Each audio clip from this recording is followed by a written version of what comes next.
পড়তে চাও? চাই বই কি।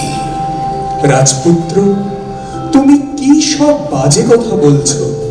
মনের আসল কথাটা লুকিয়েছো।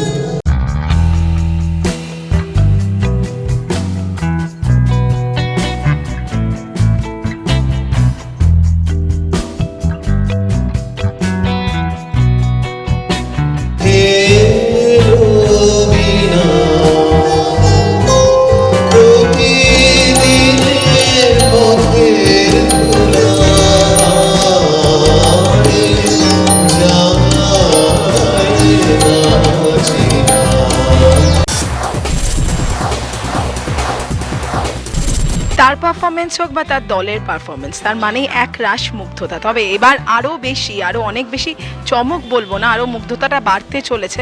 প্রথমবার পুরুষ চরিত্রে না হলেও পুরোটা একটা পুরুষ চরিত্রে প্রথমবার এই পারফরমেন্স। দিদি দাসেদেশ কি বলবেন, কেমন লাগছে? নতুন অভিজ্ঞতা করার চেষ্টা করেছি, দেখা যাক কেমন হচ্ছে। আমি দেখছিলাম একদিকে পাগড়ি নিয়ে ভয় রয়েছে, আরেকদিকে এক্ষুনি দেখলাম ওই দিকটাও সামলাতে হচ্ছে।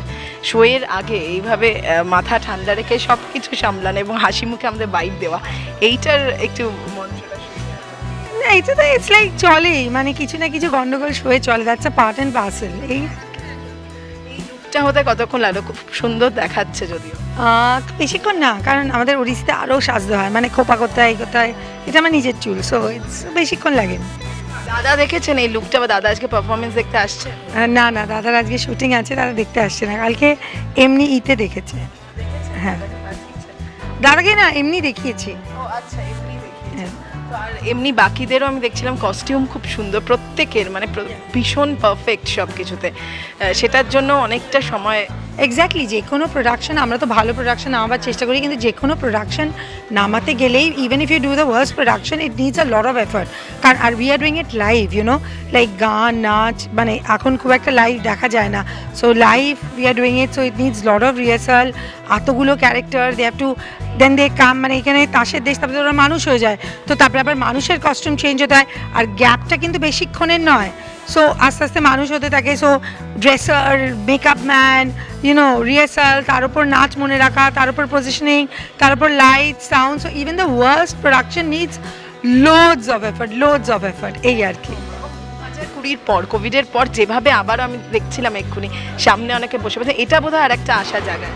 এক্স্যাক্টলি। তো কি বলবেন শেষে? আজকে আরও একটা বিশেষ দিন, ওদিকে রামলালার ছবি সকলের সামনে এসেছে এবং আজকে এরকম একটা পারফরমেন্স। না, এটা তো আমাদের আগের থেকে প্ল্যান ছিল 23rd, যে 23rd ইভে আমরা তাসের দেশ করছি।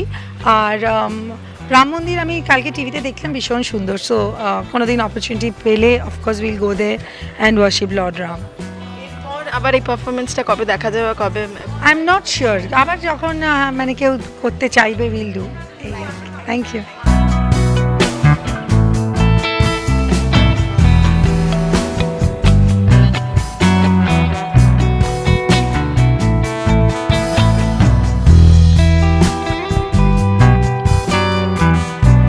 হ্যাঁ, খুব ভালো লাগছে তো, বেশ বাচ্চাগুলো কি সুন্দর করছে, ওটা আরও যে শেখাচ্ছে তাই দেখছি করছে, বেশ সুন্দর করছে বাচ্চাগুলো, বেশি ভালো লাগছে। বৌমা নয়, ওটা আমার মেয়ে। হ্যাঁ, আমার বৌমা নয়, আমার ওই একটাই মেয়ে। এসছিল কদিন আগেই, তারপরে এখন গিয়েছে আবার। সানা তো এখন না, ঠিক পড়াশুনো নিয়ে আবার চাকরিও করতে, এত ব্যস্ত না, ও আর নাচে ওকে পাওয়া যাচ্ছে না এখন। আমার গোপন কথা, সেই কথাটা গোপন রয়েছে দূরের আকাশে। সমুদ্রের ধারে বসে থাকি পশ্চিম দিগন্তের দিকে চেয়ে, সেইখানেই আমার অদৃষ্ট। আমার অংশ এতে ক্ষুদ্র হলেও আমার বোন ডোনা গাঙ্গুলির পাশে সবসময় রয়েছি। দীক্ষা মঞ্জুরি এবং দক্ষিণা নিউকের কর্ণধার আমি, ডক্টর আনন্দ গুপ্ত। 23শে জানুয়ারির প্রাক্কালে এটি তাসের দেশ নাটিকাটি আনতে পেরে আমরা খুবই আনন্দিত। রবীন্দ্রনাথ তাসের দেশ নাটিকাটি নেতাজি সুভাষচন্দ্র বোসকে উৎসর্গ করেছিলেন ওনার উদ্দীপনার জন্য। তাসের দেশে একটা খুব পাওয়ারফুল পলিটিক্যাল মেসেজ আছে against class and caste system. সেটা আজকালকার দিনে বোঝা, কারণ একটা দুটো দ্বন্দ্বের মাঝখানে নিজেকে ঠিক রাখা এবং দুটোকেই নিয়ে চলা এবং একটাকে ভেঙে অন্যটার সৃষ্টি, এটাই তাসের দেশের মূল মন্ত্র। নৃত্য পরিচালনা এবং সমগ্র অনুষ্ঠানটির নৃত্য এবং কস্টিউম সব কিছু ডোনা গাঙ্গুলি করেছে।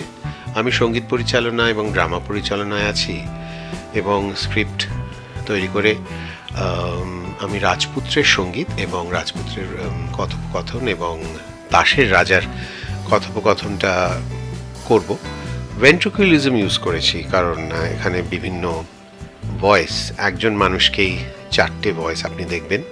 আমার যে ছাত্র সৌগত শঙ্খ বণিক খুবই ভালো গান গায়, সে 4জন থেকে 5 জনের ভয়েস বার করেছে, তো আমাকে 2-3 জনের ভয়েস তো বার করতেই হয়েছে। তো এটি আরেকটি নতুন টেকনিক আমরা এই নাটিকাতে ব্যবহার করেছি।